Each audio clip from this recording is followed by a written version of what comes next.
Yuda, grabe ang after party. Napaka-solid, kitang-kita kung gaano kamahal at binigyang importansya ni Bel Mariano ang mga supporters niya. Please don't get me wrong.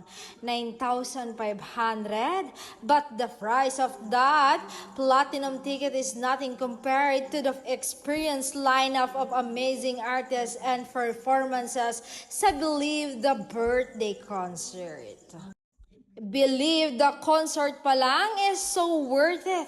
The after party even from the buffet spread parang lahat ng favorite ni Belle nakahain. The appetizer and salad pa lang ibang level. The burrata na may caviar toppings sa salad, may blueberries and raspberries sa mixed fruit.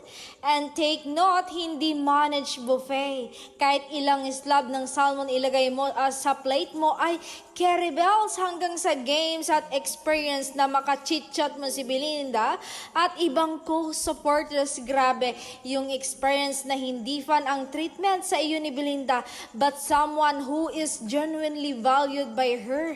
Grabe yon. I love you, Belinda.